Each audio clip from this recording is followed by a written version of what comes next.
Hello everyone, कैसे हैं आप सब लोग। Welcome back to ICT virtual classroom Dehradun. मैं निखिल राणा, क्लास 8 का बच्चों। आज एक नया चैप्टर शुरू करेंगे हम, जो कि है मेंसुरेशन यानी कि क्षेत्रीय मिति। ठीक है, इससे पहले हम पढ़ रहे थे अलजेब्रिक एक्सप्रेशन यानी बीज इसमें जो हमारा बीजीय समीकरण, और इसमें जो हमने अलजेब्रिक इक्वेशन एंड एक्सप्रेशन पढ़ा था। अगर किसी को बच्चे को इसमें डाउट रहता है कैसे इसके कैलकुलेशंस करनी है, तो आप पूछ सकते हैं, बेझिझक आप लोग पूछिए। मैं आपको फिर से वो चैप्टर रिवाइज करवा दूंगा। अदरवाइज अगर आपके कोई डाउट्स नहीं है तो आज हम एक नया चैप्टर शुरू कर रहे हैं, जो कि क्षेत्रीय मिति यानी कि मेंसुरेशन। बहुत इंपॉर्टेंट चैप्टर है, 10th तक इसके क्वेश्चंस है, 9th में भी इसमें क्वेश्चंस है, तो इसको अच्छे से पढ़िएगा।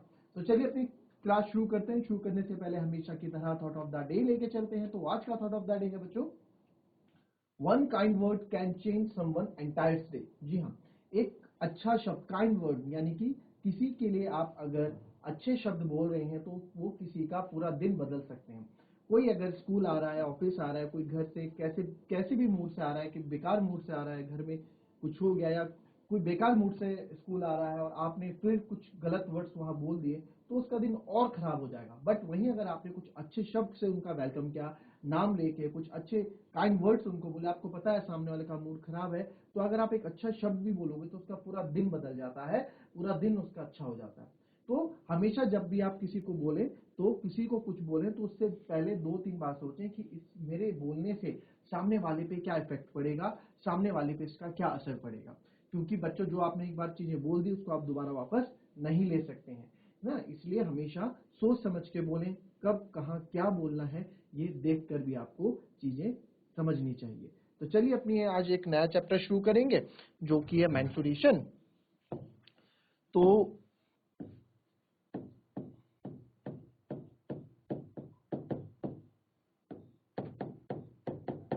ठीक है, मेंसुरेशन जो एक चैप्टर है, इसको हम स्टार्ट करेंगे। और सारे इसमें क्या करूंगा मैं, हम अभी इसमें पूरा जो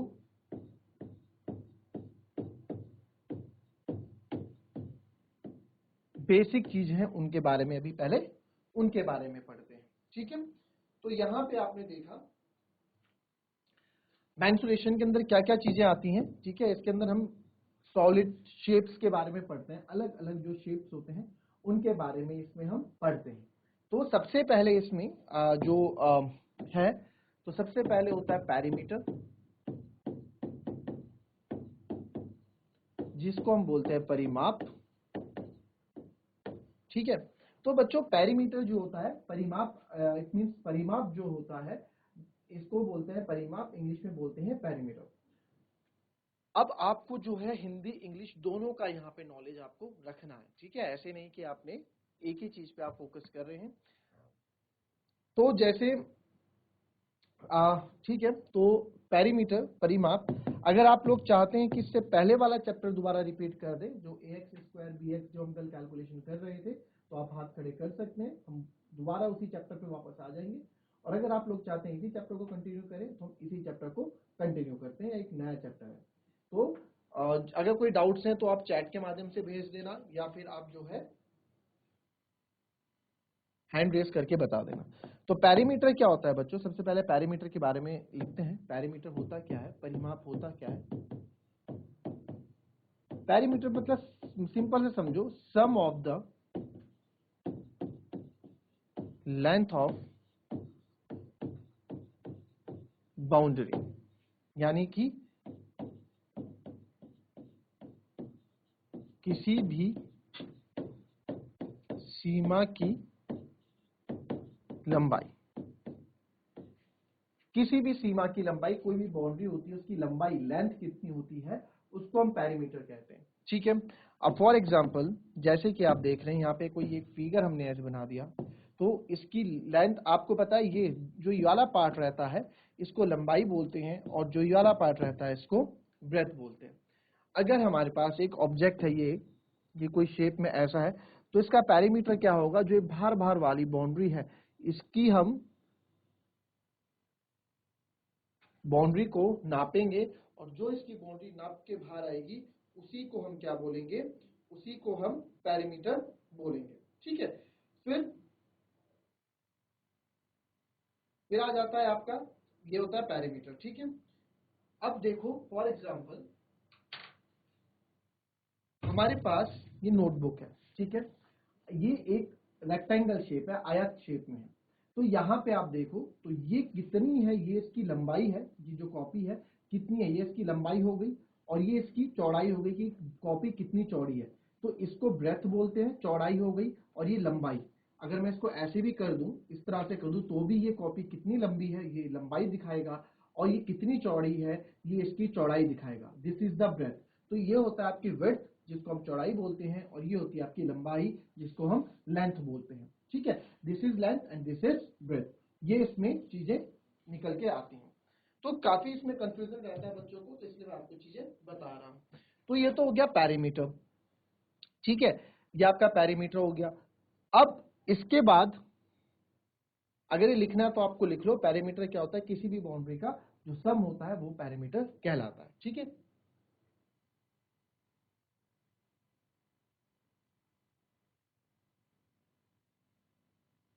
चलिए अब आता है एरिया। एरिया तो आप सबको पता है, ठीक है, यहीं बता देता हूं, एरिया भी कोई बड़ी बात नहीं है। एरिया, एरिया मतलब होता है क्षेत्रफल। एरिया मतलब क्षेत्रफल, किसने कितना एरिया कवर किया हुआ है। एरिया क्या होता है, एरिया के बारे में समझिए आप, एरिया क्या होता है ना। तो एरिया क्या होता है बच्चों, ये जो अगर मैं आपको बोल दूं, ये अगर हम इसमें बोल दें कि जो ये बीच में जो ये पोर्शन है ये सब क्या है, इसका एरिया।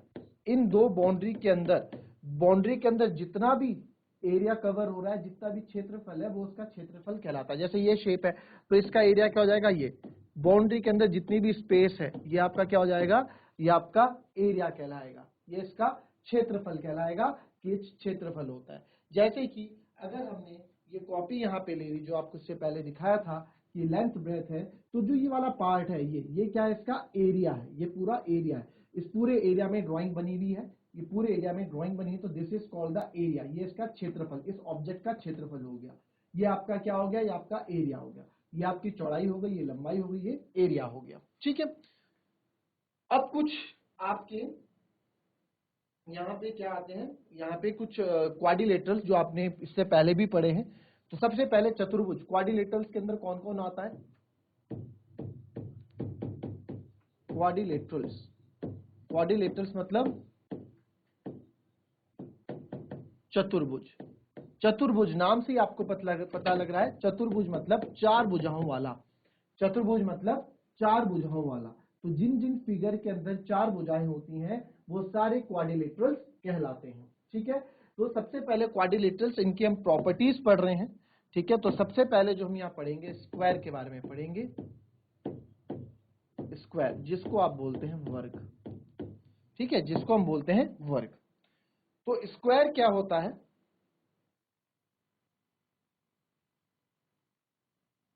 ठीक है। अब स्क्वायर की जो प्रॉपर्टीज हैं उस पे हम थोड़ी बात कर लेते हैं, स्क्वायर की प्रॉपर्टीज क्या है। तो सबसे पहले स्क्वायर का जो फिगर आपके पास होगा, पहले स्क्वायर का फिगर हम बना देते हैं।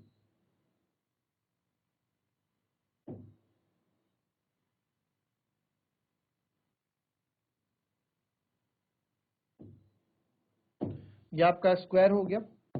तो इसकी सारी प्रॉपर्टीज मैं यहां पे लिख देता हूं। पहली है ऑल साइड्स आर इक्वल, यानी कि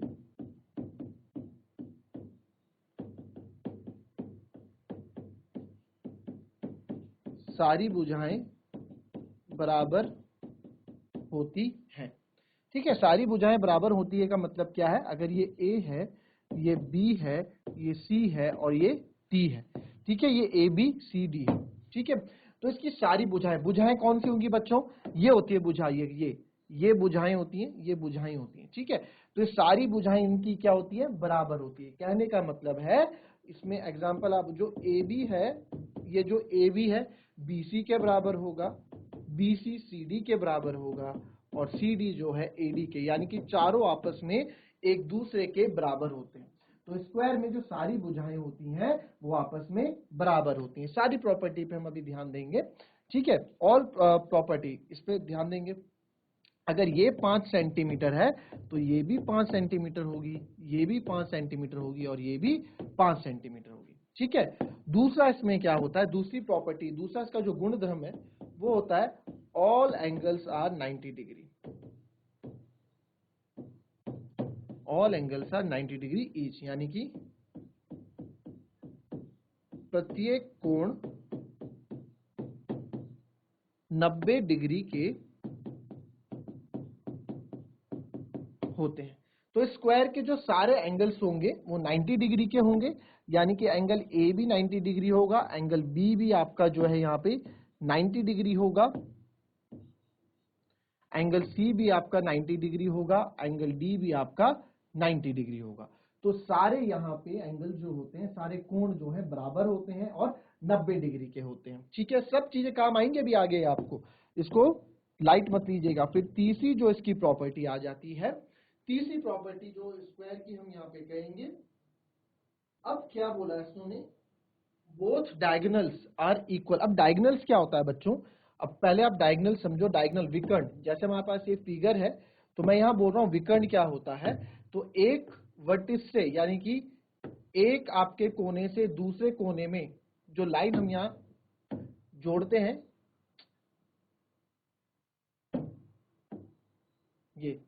ये आपके डायगोनल्स कहलाते हैं। ठीक है, ये डायगोनल होंगे, इनको हम डायगोनल्स बोलते हैं।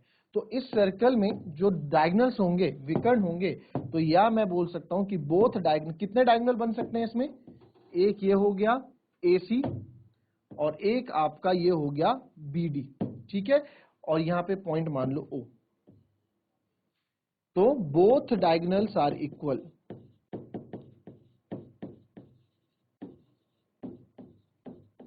बोथ डायगोनल्स आर इक्वल, यानी कि दोनों विकर्ण, डायगोनल को हम बोलते हैं विकर्ण, दोनों विकर्ण बराबर होते हैं। कोई बात नहीं, हम चैप्टर शुरू करने में अपना आराम से टाइम लेंगे, हमें कहीं की जल्दी नहीं है। हम पहले चैप्टर का इंट्रोडक्शन अच्छे से पढ़ लेते हैं, जिससे हमें क्वेश्चन करने में कोई दिक्कत ना आए। ठीक है, तो बोथ डायगोनल्स आर इक्वल, दोनों विकर्ण बराबर होते हैं। कहने का मतलब क्या है, यहाँ पे एक विकर्ण है AC, यानी कि AC बराबर क्या हो जाएगा, BD, AC बराबर BD। ठीक है, कहने का मतलब इनका ये है कि अगर एक 10 सेंटीमीटर का है तो दूसरा भी 10 सेंटीमीटर का होगा। ठीक है, बोथ डायगोनल्स आर इक्वल, ये भी हो गया, दोनों विकर्ण इसके बराबर होते हैं। अब उसके बाद है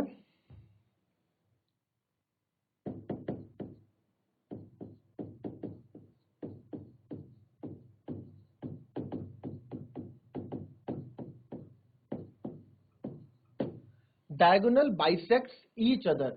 बाइसेक्ट मतलब होता है बच्चों डिवाइडेड इनटू टू पार्ट्स। एक होता है दो भागों में बांटना, एक होता है दो भागों में बराबर बांटना। ठीक है, बाइसेक्ट मतलब यहां लिख लो, अलग से यहां पे आपको बता दूं, बाइसेक्ट मतलब क्या होता है।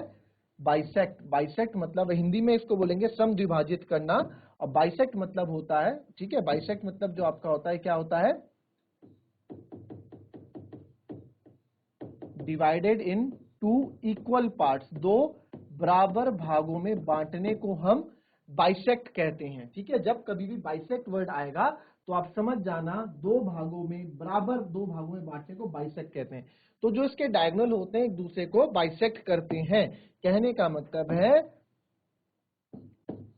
विकर्ण एक दूसरे को समद्विभाजित करते हैं, समद्विभाजित करते हैं। समद्विभाजित मतलब वही होता है दो बराबर भागों में बांटना, समद्विभाजित मतलब बाइसेक्ट करना।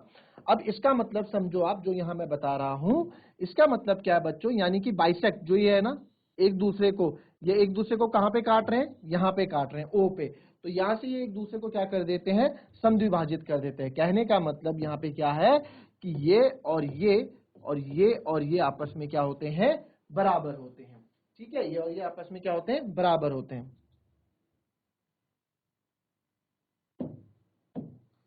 यानी कि ये होगा आपका इसके बराबर और ये वाली साइड हो जाएगी आपकी इसके बराबर। यानी कि अगर समझो, समद्विभाजित एक दूसरे को समद्विभाजित करने का मतलब क्या है? अगर ये पूरा AC 10 सेंटीमीटर है, ये पूरा AC 10 सेंटीमीटर है, तो यहां से ये 5 होगा, यहां से ये 5 होगा, ठीक है। और ये BD भी 10 ही होगा, क्यों? क्योंकि AC बराबर BD अभी हमने पढ़ा, दोनों डायगोनल्स इक्वल होते हैं, तो ये भी 5 होगा और ये भी 5 होगा। तो एक दूसरे को बराबर भागों में बांटते हैं, ये इसका मतलब है। यानी कि जो AO है वो OC के बराबर होगा, तो हम लिख सकते हैं AO बराबर OC, एंड जो आपका OD है वो आपका OB के बराबर होगा, जो OD है वो आपका OB के बराबर होगा। अभी जब आप क्वेश्चंस में इस चीज को देखोगे तो आपको ज्यादा अच्छे से चीजें समझ में आएंगी, ठीक है। ये हो गया, एक दूसरे को समद्विभाजित करते हैं।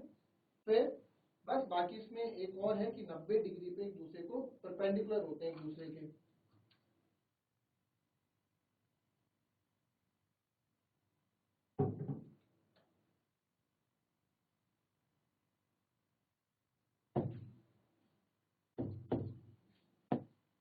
पांचवा है डायगोनल्स आर परपेंडिकुलर टू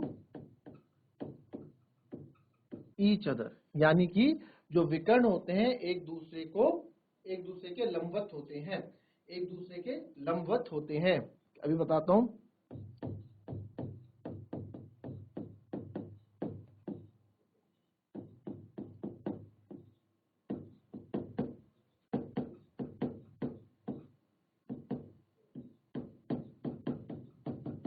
एक दूसरे के लंबवत होते हैं, लंबवत मतलब कि ये दोनों मिलके जो हैं एक दूसरे को कहां पे बाइसेक्ट करते हैं? 90 डिग्री पे, यानी कि यहाँ पे 90 डिग्री होता है, तो यहाँ भी चारों 90-90 डिग्री होते हैं। ये भी 90 होगा, ये भी 90 होगा, ये भी 90 होगा और ये भी 90 होगा। तो दोनों एक दूसरे को, जो डायगोनल्स हैं, एक दूसरे को 90 डिग्री पे काटते हैं, एक दूसरे के परपेंडिकुलर होते हैं, ठीक है। आप ये भी लिख सकते हैं diagonal are perpendicular to each other, या फिर diagonal bisect each other at 90 degree, या आप यही समझ लो, इसको एक ही वर्ड में कर देते हैं ना, चलो थोड़ा अलग हो जाएगा, ठीक है। Bisect each other at 90 degree भी लिख सकते थे इसको, बट मैंने इसको अलग से आपको दिखा दिया, ठीक है। कॉपी करो ये सारे वर्ड्स जरा पहले।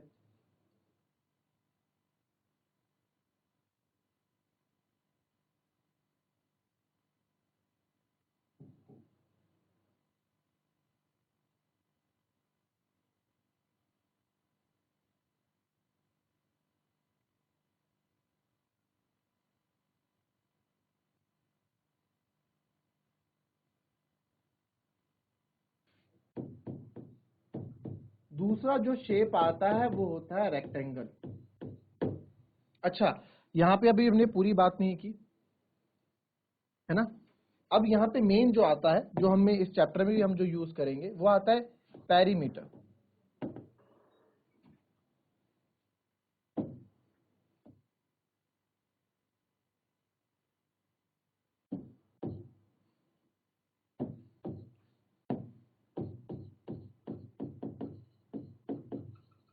पेरीमीटर मतलब परिमाप, आपको बताया था ना जी, पेरीमीटर परिमाप। परिमाप क्या होता है? आप मान लो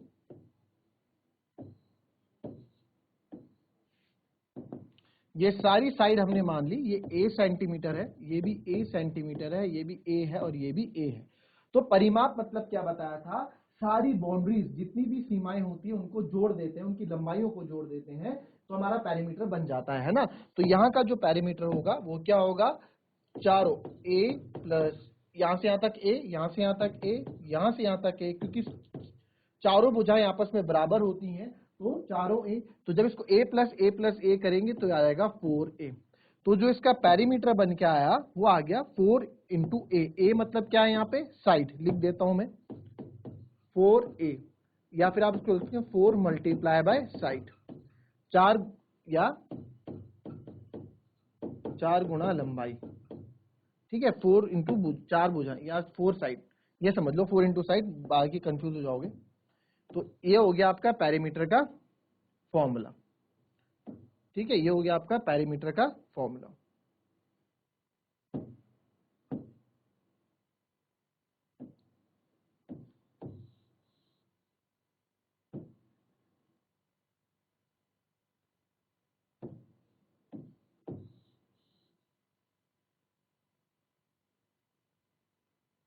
ठीक है। और दूसरा लिखो एरिया, क्षेत्रफल। एरिया क्या होता है? साइड गुणा साइड, यानी कि अगर हम साइड गुणा साइड की मल्टीप्लाई करेंगे तो एरिया हो जाएगा साइड का स्क्वायर, या फिर जिसको हम बोल सकते हैं ए स्क्वायर। जितनी भुजा है उसका स्क्वायर आप कर दोगे तो वो आपका साइड का स्क्वायर हो जाएगा ए स्क्वायर। ठीक है, तो ये इसका हो गया एरिया का फॉर्मूला, साइड इंटू साइड और साइड स्क्वायर यानी कि ए स्क्वायर। तो ये स्क्वायर की प्रॉपर्टीज होगी सारी। इस पे क्वेश्चन मैं आपको करा देता हूं। फॉर एग्जाम्पल हमें क्वेश्चन आया,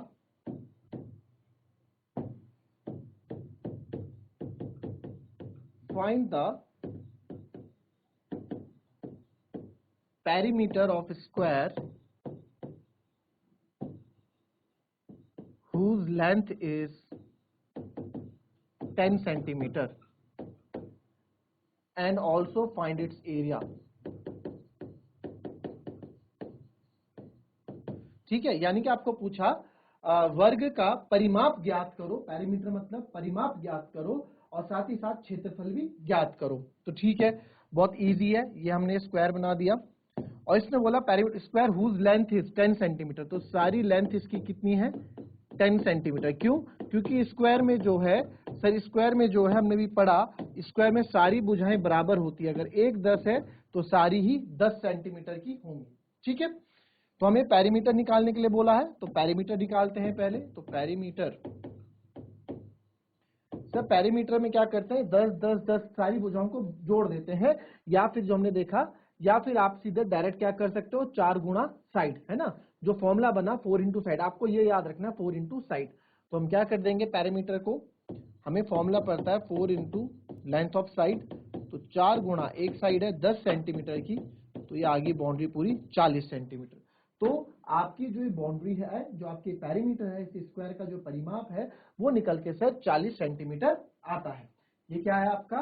40 सेंटीमीटर आया। ठीक है, फिर हमसे बोला एरिया भी निकालना है ना, एरिया निकालना है। एरिया मतलब इसका क्षेत्रफल कितना है ये भी मुझे यहां से निकाल के बताना है कि सर इसका क्षेत्रफल कितना है। तो क्षेत्रफल भी हम निकालेंगे। चाहे आप देखो, चाहे आप इसको ऐसे करो, चाहे आप इसको 10 प्लस 10 प्लस 10 प्लस 10 करोगे तो भी आपका 40 ही आएगा। 10 10 10 10 है ना, तब भी आपका 40 ही आएगा परिमाप। फिर हमको बोला एरिया निकालने के लिए। एरिया का फॉर्मूला मैंने आपको क्या बताया था इससे पहले? आप क्या कर देते हो? साइड मल्टीप्लाई बाय साइड, यानी कि ए गुणा ए। इसको ऐसे लिख दो, ए मल्टीप्लाई बाय ए। तो ए इंटू ए, साइड इंटू साइड, यानी कि साइड का स्क्वायर इसका फॉर्मूला होता है, सूत्र होता है। तो हमें एरिया निकालना है, तो इसकी साइड कितनी है, लेंथ कितनी दे रखी है? 10 सेंटीमीटर। तो सर आपने फॉर्मूला बताया था, एरिया निकालने का फॉर्मूला हमें बताया था, जो होता है साइड मल्टीप्लाई बाय साइड, यानी कि sir side multiply by side, side square, यानी कि 10 गुणा 10, तो यह आ जाएगा 100 सेंटीमीटर स्क्वायर। ठीक है, 100 से एरिया का जो यूनिट होती है पीछे, उसको हम सेंटीमीटर स्क्वायर में लिखते हैं। एरिया की जो यूनिट होती है उसको हम सेंटीमीटर स्क्वायर में लिखते हैं। ऐसा क्यों करते हैं बच्चों? ऐसा इसलिए करते हैं, देखो साइड ये कितनी है? 10 सेंटीमीटर, और ये कितनी होगी? 10 सेंटीमीटर। 10 इंटू 10 तो हो गया 100, और सेंटीमीटर इंटू सेंटीमीटर हो जाएगा सेंटीमीटर स्क्वायर। तो जब कभी भी आप एरिया निकालो, उसकी जो यूनिट होगी, ठीक है, वो सेंटीमीटर स्क्वायर में होगी, और जब कभी हम पेरीमीटर या लेंथ निकाल रहे हो सिंपल सेंटीमीटर में होगा। ठीक है, तो इसको आप कॉपी करें। इस तरह के क्वेश्चन, बहुत सिंपल क्वेश्चन है ये, तो अभी आपको इसके एडवांस क्वेश्चन में भी देखने को मिलेंगे। कॉपी करो इसको, लिखो इसे।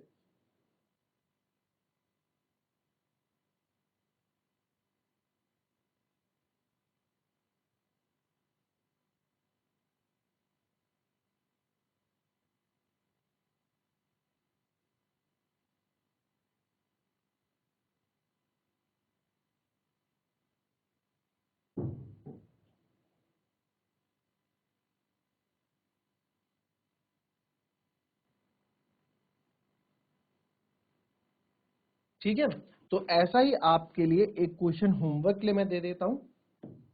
आपको बोला गया है फाइंड द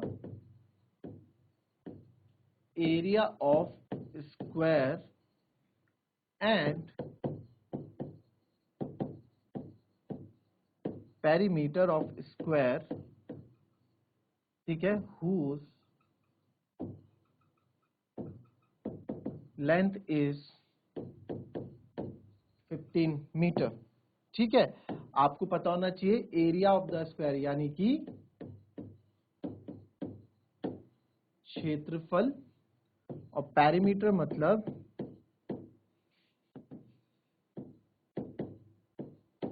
परिमाप। ठीक है, तो आपको इसका क्षेत्रफल और परिमाप दोनों निकालना है and this is the homework for you. Same उसी तरीके से करेंगे, फॉर्मूले आप लोगों को पता ही है, फॉर्मूला क्या लगना है। ठीक है, तो ये स्क्वायर के बारे में हमने जाना, फिर से एक बार याद कर लेते हैं। All side of square are equal, जो वर्ग होता है इसकी सारी भुजाएं क्या होती हैं, बराबर होती हैं। ऑल एंगल्स आर 90 डिग्री, सारे जो कोण होते हैं ये कोण होते हैं, ये 90 डिग्री के कोण होते हैं। फिर बोथ डायगोनल्स आर इक्वल, जो ये डायगोनल बना रखी है ये विकर्ण, दोनों विकर्ण भी बराबर होते हैं, यानी कि AC जो है आपका BD के बराबर होगा। Diagonal bisect each other, bisect मतलब divided into two equal parts, तो विकर्ण एक दूसरे को समद्विभाजित करते हैं। Divided into two equal parts मतलब दो बराबर भागों में बांटना। तो यहाँ पे जब एक दूसरे को काट रहे हैं तो ये डायगोनल जो है अपने आप को दो बराबर भागों में बांट रही है। AO और OC दोनों बराबर हैं, और OD और OB भी दोनों बराबर हैं। ठीक है, बिल्कुल बीचों बीच काटती है इसलिए बराबर हो जाते हैं। और diagonals are perpendicular to each other, यानी कि एक दूसरे जब काटते हैं तो 90 डिग्री बनाते हैं। जहां भी स्क्वायर के डायगोनल एक दूसरे को काटेंगे वहां पे 90 डिग्री का कोण बनाएंगे। ठीक है, फिर जो पैरीमीटर होता है, परिमाप, A plus A plus A plus A, यानी कि हमने क्या बताया था, पैरीमीटर क्या होता है, sum of the length of boundary, किसी भी बाउंड्री का लेंथ का सम कर दो, A plus A plus A plus A. यहां से फॉर्मूला निकल के आया 4A, यानी कि 4 4 गुणा भुजा, 4 गुणा साइड। ठीक है, फिर एरिया, एरिया होता है सर साइड इंटू साइड, दोनों का हम मल्टीप्लाई कर देते हैं तो इसके अंदर का जितना भी एरिया आता है वो आ जाता है, that is side into side, जिसको हम बोलते हैं साइड स्क्वायर।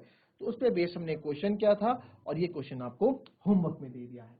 तो मिलेंगे आपसे अपनी कल की नेक्स्ट क्लास में, कुछ नए शेप्स के बारे में जानेंगे। तो मिलते हैं आपसे कल की नेक्स्ट क्लास में, तब तक के लिए be happy, be healthy and be safe. Thank you and have a nice day.